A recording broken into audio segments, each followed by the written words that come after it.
નમસ્કાર વિદ્યાર્થી મિત્રો, આજે આપણે 2.6 જોવાના છે સમસ્થિતિમાન પૃષ્ઠો. સમસ્થિતિમાન પૃષ્ઠોને આપણે કહેશું ઇક્વી પોટેન્શિયલ સરફેસીસ. બરાબર છે? તો પહેલા તો સમજવું પડે કે સમસ્થિતિમાન પૃષ્ઠ એટલે શું. તો તેની વ્યાખ્યા છે જે પૃષ્ઠના દરેક બિંદુએ વિદ્યુત સ્થિતિમાન કેવું હોય, સમાન હોય, તો તેવા પૃષ્ઠને આપણે શું કહેવાનું? સમસ્થિતિમાન પૃષ્ઠ કહેવાનું. બરાબર છે? ધારો કે આ બોર્ડ છે, એક સમતલ છે, એના કોઈ પણ બિંદુ પાસે ધારો કે હું સ્થિતિમાન નોંધું અને દરેક બિંદુ પાસે સ્થિતિમાન કેવું આવે? એક સરખું આવે. તો આ જે સમતલ છે, આ બોર્ડ જે છે, એ પણ એક સમસ્થિતિમાન પૃષ્ઠ તરીકે આપણે લઈ શકીએ. બરાબર છે? ઉદાહરણ લઈએ તો આપણને ખબર છે કે એક બિંદુવત ધન વિદ્યુતભાર +q નો આપણે વિચાર કરીએ. એનાથી કોઈ r અંતરે વિદ્યુત સ્થિતિમાનનું સૂત્ર છે V = 1/4πε0q/r. ઉદાહરણ તરીકે ધારો કે તે અંતર r આ છે. અહીંયા એક બિંદુ P લઈએ. ધારો કે તેટલા જ અંતરે બીજું એક બિંદુ અહીંયા લઈએ Q.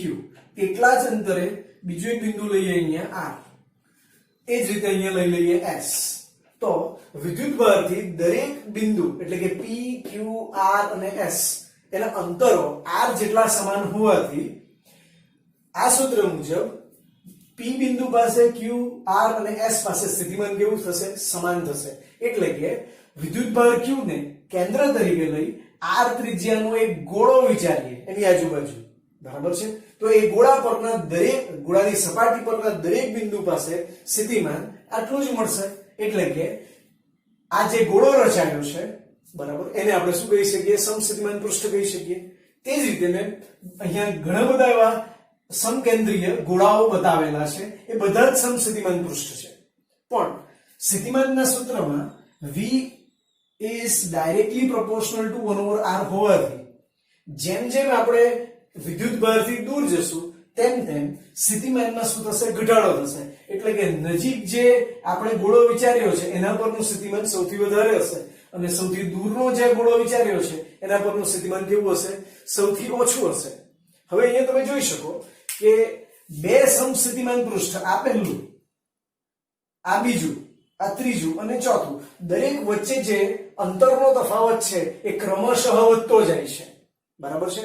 હવે એનું રીઝન શું છે એ આપણે આના પછીની એક થિયરી છે એમાં આપણે ડિટેલમાં સમજશું. ફાઇન. બીજું એક ઉદાહરણ લઈએ સમસ્થિતિમાન પૃષ્ઠનું. ધારો કે અહીંયા જે બધી ક્ષેત્ર રેખાઓ બતાવેલી છે એ ધન x અક્ષની દિશામાં છે અને ક્ષેત્ર રેખાઓ એકબીજાને સમાંતર અને સમાનાંતરે છે. એટલે કે વિદ્યુત ક્ષેત્ર કેવું થયું? સમાન વિદ્યુત ક્ષેત્ર. તો સમાન વિદ્યુત ક્ષેત્રની ક્ષેત્ર રેખાઓ આ રીતે જો દોરાયેલી હોય તો તેમાં જે સમસ્થિતિમાન પૃષ્ઠો છે, બરાબર, કે જેના દરેક બિંદુએ સ્થિતિમાન કેવું હશે? સરખું હશે. બરાબર. એ આપેલા વિદ્યુત ક્ષેત્રની ક્ષેત્ર રેખાને લંબ એવા સમતલો હશે. બીજું કે આ સમતલો જો ક્ષેત્ર x અક્ષની દિશામાં હોય તો આ સમતલો ક્યાં હશે? yz સમતલમાં હશે. આ જે બધા પૃષ્ઠો છે દરેક પર સ્થિતિમાન કેવું હશે? જુદું જુદું હશે. જેવું કે ધારો કે હું અહીંયા જો ઉદ્ગમ હોય તો અહીંયા ધારો કે 10 વોલ્ટ હોય, તો ઉદ્ગમથી દૂર જઈએ તેમ તેમ ધારો કે અહીંયા 8 વોલ્ટ હોય, અહીંયા 6 વોલ્ટ હોય. બરાબર. ક્રમશઃ 2 વોલ્ટનો મેં ઘટાડો બતાવેલો છે. ઉદ્ગમથી દૂર જઈએ તેમ સ્થિતિમાન ઘટે. પણ અહીંયા તમે જોઈ શકો કે બે ક્રમિક સમસ્થિતિમાન પૃષ્ઠ વચ્ચે અંતર કેવું છે? સરખું છે. જ્યારે અહીંયા કેવું છે? ક્રમિક વધતું જાય છે. બરાબર છે? બીજી વાત લઈએ કે અહીંયા તમે જોઈ શકો કે બિંદુવત વિદ્યુતભારની જે ક્ષેત્ર રેખા છે, ધન વિદ્યુતભાર છે, એટલે એ ત્રિજ્યાવર્તી બહારની દિશામાં હશે. આ રીતે.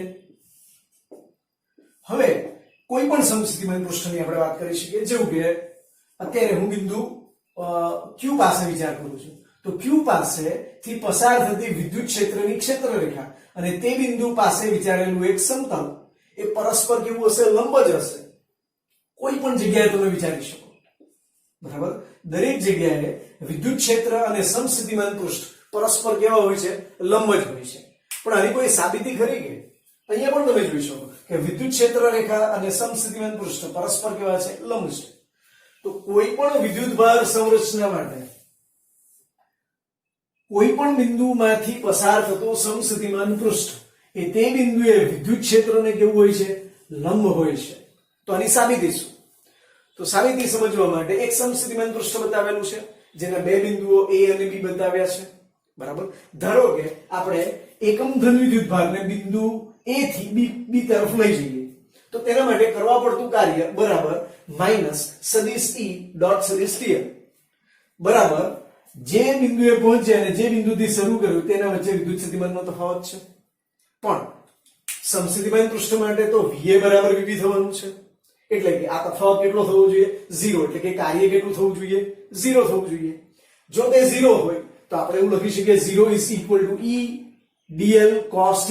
ઋણ નિશાની કાઢી નાખી છે. પણ વિદ્યુત ક્ષેત્ર અહીંયા 0 નથી dl 0 તો અહીંયાથી અહીંયા તો ગયા એટલે સ્થાનાંતર તો થયું. dl પણ 0 નથી means E and dl is not equal to 0. પણ જવાબ તો 0 થયો means cos θ is equal to 0 થવું જોઈએ. cos θ ક્યારે 0 થાય? તો θ ની વેલ્યુ કેટલી હોય? π/2. એટલે કે સદિશ E અને સદિશ dl વચ્ચેનો ખૂણો હંમેશા કેટલો હશે? 90 ડિગ્રી. અથવા તો વિદ્યુત ક્ષેત્ર E અને સમસ્થિતિમાન પૃષ્ઠ વચ્ચેનો ખૂણો હંમેશા કેવો હશે? 90 ડિગ્રી. એટલે તે એકબીજાને પરસ્પર કેવા હશે? લંબ જ હશે. હવે અહીંયા એક ડાયપોલ માટે સમસ્થિતિમાન પૃષ્ઠો બતાવેલા છે. તો તમે જોઈ શકો કે ડાયપોલમાં ધન વિદ્યુતભાર છે, ઋણ વિદ્યુતભાર છે, એ બે વચ્ચે સતત અપાકર્ષણ અને આકર્ષણ લાગતું હોય છે. એના સમસ્થિતિમાન પૃષ્ઠો એ આવા સમકેન્દ્રીય એવા ગોળાઓ નથી દર્શાવેલા, બરાબર છે. પણ તમે જોઈ શકો કે ધન વિદ્યુતભાર નો ના જે સમસ્થિતિમાન પૃષ્ઠો છે એના ઋણ વિદ્યુતભાર તરફનો વિસ્તાર છે એ સંકોચાયેલો દેખાય છે, જ્યારે અહીંયા ફેલાયેલો દેખાય છે. તે જ રીતે અહીંયા પણ જ્યારે આપણે બંને સમાન પ્રકારના વિદ્યુતભારો લઈએ ત્યારે જે વચ્ચેનો વિસ્તાર છે ત્યાં સમસ્થિતિમાન પૃષ્ઠો વચ્ચેના ક્રમિક અંતરો વધારે છે, જ્યારે દૂર તરફ તે અંતરો કેવા છે? ઓછા છે, બરાબર છે. પણ આપણે એવું વિચાર કરી શકીએ કે એક કોમન સમસ્થિતિમાન પૃષ્ઠ આના માટે, આ તંત્ર માટે આવું લઈ શકીએ. એટલે કે કોઈ આ બિંદુએ, કોઈ આવા બિંદુએ, અહીંયા દરેક જગ્યાએ સ્થિતિમાન દરેક જગ્યાએ કેવું હશે? સરખું હશે. તો આ જે પૃષ્ઠ છે એને તમે શું કહી શકો? સમસ્થિતિમાન પૃષ્ઠ કહી શકો.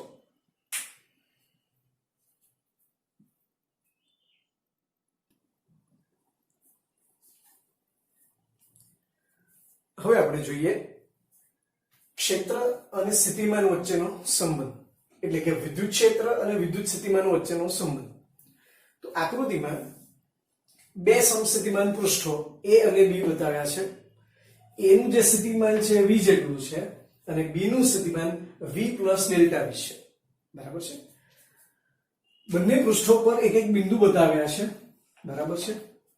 અને પહેલા પૃષ્ઠથી બીજા પૃષ્ઠ તરફ નું જે લંબ અંતર છે એને ડેલ્ટા L વડે દર્શાવેલું છે. એટલે કે પૃષ્ઠ A થી પૃષ્ઠ B પર જઈએ એટલે કે આપણે લંબ દિશામાં ડેલ્ટા L જેટલું અંતર કાપીએ એટલે સ્થિતિમાનમાં થયેલો ફેરફાર કેટલો હશે? ડેલ્ટા V જેટલો હશે, બરાબર છે. અહીં વિદ્યુત ક્ષેત્ર ઊંચા સ્થિતિમાનથી નીચા સ્થિતિમાન તરફ બતાવેલું છે, બરાબર છે. હવે એકમ ધન વિદ્યુતભાર લેવાનો, એને બિંદુ P થી બિંદુ અથવા તો પૃષ્ઠ B થી પૃષ્ઠ A તરફ લઈ જવાનું છે. પણ કઈ દિશામાં લઈ જવાનું? તો લંબ દિશામાં લઈ જવાનું છે. પૃષ્ઠ B થી પૃષ્ઠ A તરફ, બરાબર, લંબ દિશામાં એકમ ધન વિદ્યુતભારને લઈ જવા માટે કરવા પડતું કાર્ય શોધવું છે. તો કાર્યની જે વ્યાખ્યા છે વિદ્યુત ક્ષેત્રમાં, કાર્ય W બરાબર માઈનસ સદિશ E ડોટ સદિશ dl, આવી એક વ્યાખ્યા છે, બરાબર છે. હવે આ વ્યાખ્યા મુજબ કરેલું કાર્ય, ક્ષેત્ર વિરુદ્ધનું થયેલું કાર્ય, બરાબર છે, એ તમે જે બિંદુથી નીકળ્યા છો અને તમે જે બિંદુએ પહોંચવાના છો એના જે સ્થિતિમાન છે એના તફાવત જેટલું હોય છે. એટલે અહીંયા પહોંચ્યા આપણે પૃષ્ઠ A પર, એટલે કે લખી શકાય VA માઈનસ VB. અહીંયા VA ની કિંમત અને VB ની કિંમત એ આપણને ખબર છે કેટલી છે? તો VA છે V અને VB છે V પ્લસ ડેલ્ટા V. હવે આને સોલ્વ કરીએ. વિદ્યુતભાર, એકમ ધન વિદ્યુતભાર B સમતલથી A સમતલ તરફ લંબ રૂપે ગયો છે, એટલે કે ક્ષેત્રની વિરુદ્ધ દિશામાં ગયો છે. તો તેના માટે કરવા પડતું કાર્ય minus E delta L cos 180 degree થશે અને અહીંયા થશે V minus delta V minus E delta L cos 180 degree is -1 is equal to, આ v કેન્સલ થશે ને માઇનસ ડેલ્ટા v આવશે, તો માઇનસ માઇનસ પ્લસ થશે એટલે e into delta l is equal to minus delta v, એટલે કે e નું મૂલ્ય minus delta v by delta l જેટલું થશે. હવે આ આપણને દર્શાવે છે વિદ્યુત સ્થિતિમાન અને વિદ્યુત ક્ષેત્ર વચ્ચેનો સંબંધ દર્શાવે છે. બરાબર છે. હવે આ સંબંધ માટે મહત્વના જે મુદ્દાઓ છે એને પહેલા સમજી લઈએ. તો જે દિશામાં અંતર સાથે સ્થિતિમાનનો ઘટાડો ઝડપથી થતો હોય તે દિશામાં વિદ્યુત ક્ષેત્ર હોય છે. હવે જુઓ, ધારો કે હું અહીંયાથી આમ જાઉં, બરાબર છે, તો જે દિશામાં અંતર સાથે સ્થિતિમાનનો ઘટાડો ઝડપથી થતો હોય તો અહીંયા જો હું લંબ દિશામાં જાઉં તો જ તે રીતે થાય છે, પણ જો કોઈ બીજી દિશામાં, કોઈ થીટા કોણ બનાવતી દિશામાં જાઉં તો સ્થિતિમાનનો ઘટાડો ઝડપથી થતો નથી. એ થવા માટે મારે લાંબુ અંતર કાપવું પડે છે. આ ટૂંકામાં ટૂંકું અંતર છે. ટૂંકામાં ટૂંકું અંતર બે સમતલ વચ્ચે કયું હોય છે? તો લંબ અંતર હોય છે. બરાબર છે.